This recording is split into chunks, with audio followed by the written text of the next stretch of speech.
Dari Mughirah bin Syu'bah radhiyallahu anhu, katanya, pada suatu ketika Nabi keluar buang hajat diikuti oleh Mughirah dengan membawakan sebuah bejana berisi air. Nabi bersuci dengan air itu, kemudian beliau berwudu dan menyapu kedua belah sepatunya. Ya, jadi waktu sebelum pakai ini, Bismillahirrahmanirrahim. kita lanjutkan pembacaan terjemahan Sahih Bukhari, jilid 1, kitab wudu, hadis 137. Bismillahirrahmanirrahim. Dari Anas bin Malik radhiyallahu anhu, katanya, biasanya Nabi mandi dengan segantang air, paling banyak 5 cupak, dan beliau berwudu hanya dengan secupak air. Secupak itu ukurannya kalau saya lihat di Google itu ya sekitar hampir 1 liter, kira-kira seperti begitulah. 1 ya. Begitulah. Mudah-mudahan benar, wallahu alam.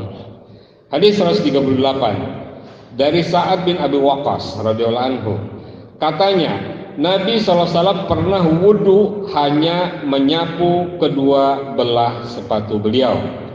Ada keterangan penterjemah, menyapu dua sepatu ialah ganti membasuh kaki dalam wudu. Sepatu disapu dengan air sekedarnya, tanpa membukanya dan tanpa membasuh kaki. Mengapa sepatu dibolehkan selama, saya ulangi, menyapu sepatu dengan air dibolehkan selama 3 hari 3 malam berturut-turut bagi orang dalam perjalanan atau musafir, dan sehari semalam bagi orang yang bukan musafir atau mukim. Syaratnya ketika hendak memakai sepatu, berwudulah lebih dahulu dengan sempurna, suci dari hadas kecil dan hadas besar, dan membersihkan kaki, dan tidak meninggalkan sepatu selama 3 hari bagi musafir dan 1 hari bagi mukim. Apabila ia meninggalkan sepatunya, maka ia harus wudu dengan membasuh kaki dan tidak cukup dengan menyapu sepatu saja. Ya. Sebelum pakai sepatu ini apa ya? Kira-kira kalau kita sedang berburu, mengejar-ngejar orang, mengejar-ngejar buruan, itu akan terus-menerus kita konsentrasi pakai sepatu. Nah, dalam pekerjaan seperti ini kita wudu dulu baru pakai sepatu. Nanti pada saat waktunya sholat bisa diwudui sepatunya, dua-duanya dengan disapu dengan air, tidak seperti membasuh kaki, tapi menyapu sepatu itu dengan air. Kira-kira begitu maksud hadis ini.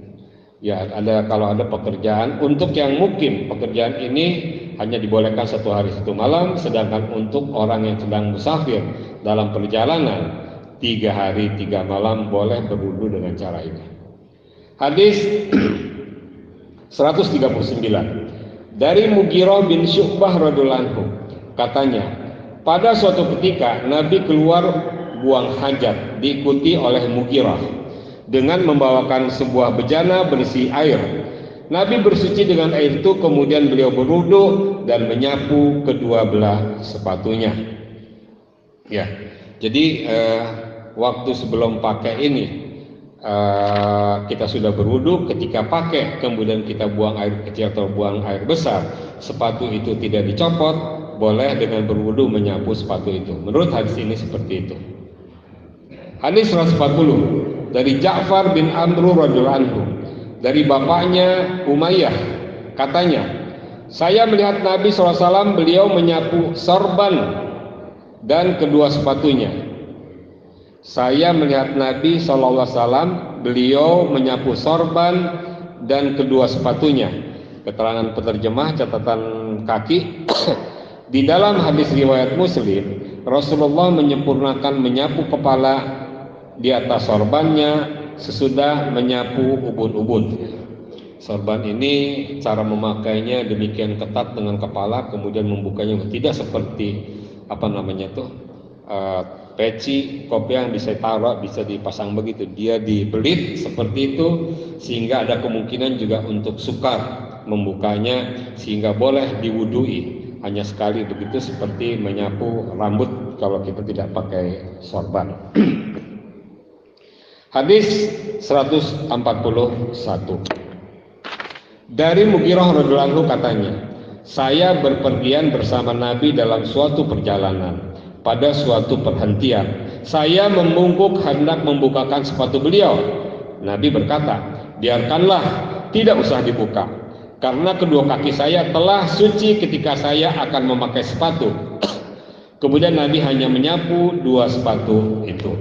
Ini menguatkan di sebelumnya bahwa sebelum kita kalau misalnya lagi mengejar-kejar buruan yang akan seharian tidak bisa membuka sepatu, berwudulah sebelum memakai sepatu, dan ketika datang waktu sholat, berwudu dan sepatu tidak usah dicopot, akan tapi diwudui atau diusap dengan air wudu. Hadis 142. Dari Abdullah bin Abbas radhiyallahu anhu katanya, menceritakan, pada suatu ketika Rasulullah SAW memakan masakan daging bahu kambing. Sesudah itu beliau sembahyang tanpa mengulangi wudhu lebih dahulu. Keterangan penterjemah, hadis ini menerangkan memakan daging yang sudah dimasak tidak membatalkan wudhu. Pada mulanya, memakan daging yang sudah dimasak hukumnya membatalkan wudhu. Pada mulanya boleh, kemudian memakan daging yang telah dimasak membatalkan wudhu. Kemudian hukum itu mansukh atau dihapus. Hadis itu berbunyi, adalah akhir pekerjaan dari Rasulullah, meninggalkan wudhu sebab memakan makanan yang dimasak dengan api. Riwayat Abu Daud dan Nasai, Jabir bin Abdullah, dari Jabir bin Abdullah. Ya, daging kita sudah berwudu, kemudian kita disuguhi makan, yang kita makan adalah sate atau daging kambing yang dibakar, itu kita berwudu kembali karena mengeluarkan, ada yang menceritakan, ulama mengatakan bahwa itu sudah mengeluarkan, memeras lemak dari daging sehingga akan berbekas dalam mulut, sehingga kita diminta untuk berwudu kembali. Hadis 143. Dari Amr bin Umayyah radhiyallahu anhu katanya, dia melihat Rasulullah SAW memotong daging bahu kambing yang dimasak.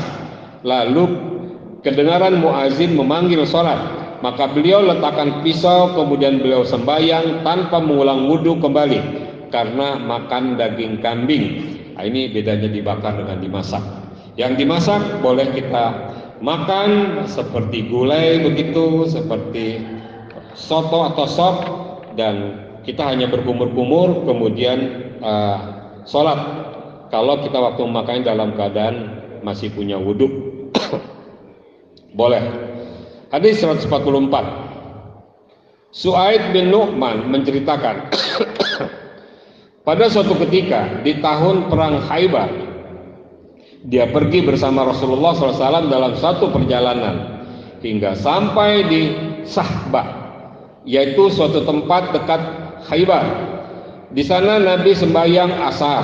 Sesudah itu Nabi menyuruh mengambilkan makanan, tetapi tidak ada yang dihidangkan orang selain hanya tepung. Nabi menyuruh supaya membasahi tepung itu, maka Rasulullah makan dan kami pun makan pula. Kemudian Nabi berdiri hendak sholat maghrib. Nabi berkumur-kumur lebih dahulu dan kami pun berkumur-kumur pula. Kemudian Nabi sembahyang tanpa mengulang wudhu kembali setelah makan tepung itu. Keterangan penerjemah, tepung itu dibasahi kemudian dimasak jadi roti. Ya, menjadi bubur atau menjadi roti, cukup berkumur-kumur. Kalau kita pada saat makannya punya wudhu, boleh meneruskan sholat tanpa mengulang wudhu. Itu maksud dari hadis ini. Hadis 145.